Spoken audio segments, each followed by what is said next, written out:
1988년 서울올림픽에서 세계인의 관심을 끌었던 대결이 있었습니다. 칼 루이스와 벤 존슨이 맞붙은 남자 육상 100m 종목이 그것입니다. 벤 존슨은 세계 신기록을 달성하며 금메달을 목에 거는 영광을 누렸습니다. 하지만 얼마 지나지 않아 약물을 복용한 사실이 드러났고 금메달은 칼 루이스에게 돌아갔습니다. 오늘 묵상의 주제는 절제입니다. 헬라어로 엔크라테이아라고 하는데 훈련을 목적으로 모든 종류의 욕망을 참는 것이 절제입니다. 인내, 극기, 이것으로 번역되기도 하고 훈련이라는 의미로 사용될 수도 있습니다. 바울은 고린도 교회에 있었던 여러 문제에 대해 신앙적인 권면을 하기 위해 편지를 보냈는데요. 그 중에는 고기를 먹는 일로 인해 생긴 분쟁에 관한 내용도 있었습니다. 당시 시중에 유통되는 대부분의 고기는 이방 신전에 드려졌던 것이었습니다. 그런 이유로 고기 먹기를 거부하는 이들도 있었고 아무 거리낌 없이 먹는 이들도 있었습니다. 어차피 우상은 존재하지도 않는데 뭘 그리 신경 쓰고 사느냐며 자신의 믿음이 강함을 자랑하는 이들이 교회 안에 있었습니다.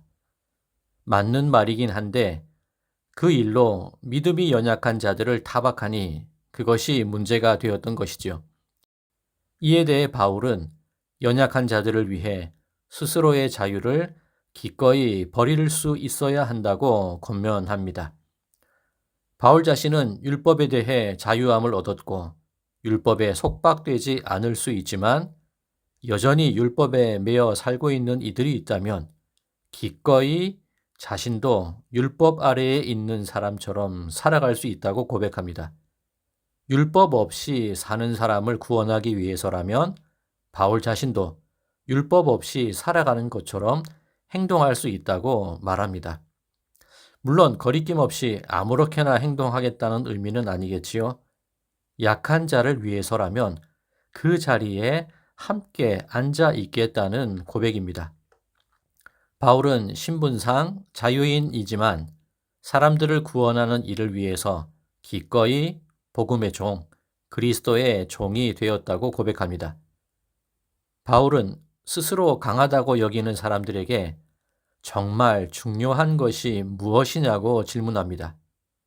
그러면서 한 가지 예를 드는데요. 당시 고린도 지방에는 2년마다 이스트미인 축제가 열렸는데 이때 몇 가지 운동 경기를 개최하기도 했습니다. 레슬링 같은 격투 경기도 있었고 200m 육상 경기도 있었습니다. 그런데 이때는 경기에서 우승한 한 사람에게만 월계관을 씌워줬습니다. 바울은 이것을 떠올리며 이렇게 권면합니다. 운동장에서 저렇게 달리기 하는 사람들을 보십시오. 얼마나 열심을 냅니까? 그들은 사나흘 지나면 말라 비틀어져 버릴 월계관을 얻기 위해 저렇게 훈련하고 노력하는데 우리는 어떻게 해야겠습니까? 썩지 않을 면류관을 얻기 위해 절제해야 하지 않겠습니까? 자, 보통 이 말씀을 읽을 때 오해하는 경우가 있는데요. 한 사람만 우승할 수 있으니 우리도 1등 상을 얻도록 열심을 내자. 그렇게 이해를 하는 경우가 많은데 바울은 그것을 말하는 것이 아닙니다. 달리기 하는 사람은 분명한 방향을 바라보고 달려갑니다. 격투기를 하는 사람은 허공에 대고 주먹질을 하지 않습니다. 분명한 목적을 가지고 있어야 합니다. 바울이 말하는 것이 이것입니다. 대체 무엇이 중요하냐는 거예요. 누군가를 구원하려면 그 생명을 얻으려면 그 사람 앞에서 내가 고기를 잘 먹든 우상 숭배를 해도 신경을 안 쓰든 내 믿음이 강하고 자유로운 것을 자랑하는 게 대체 무슨 도움이 되겠냐는 겁니다.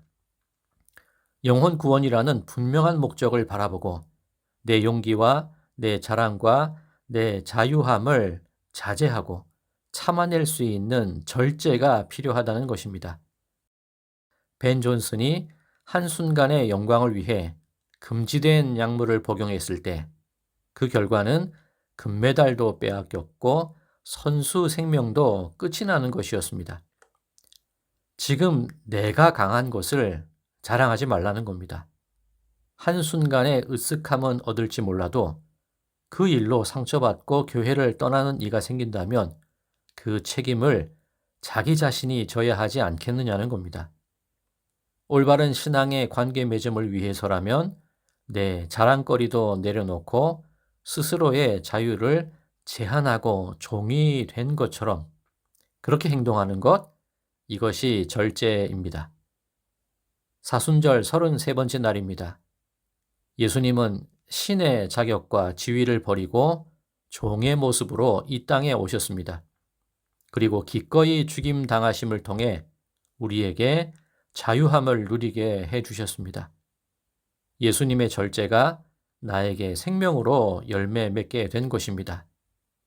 나의 절제가 누군가에게는 생명이 되며 나의 절제함이 그 사람에게는 자유함이 됨을 기억하시며 오늘 하루 절제하고 또 절제하는 시간이 되시기를 간절히 소망합니다.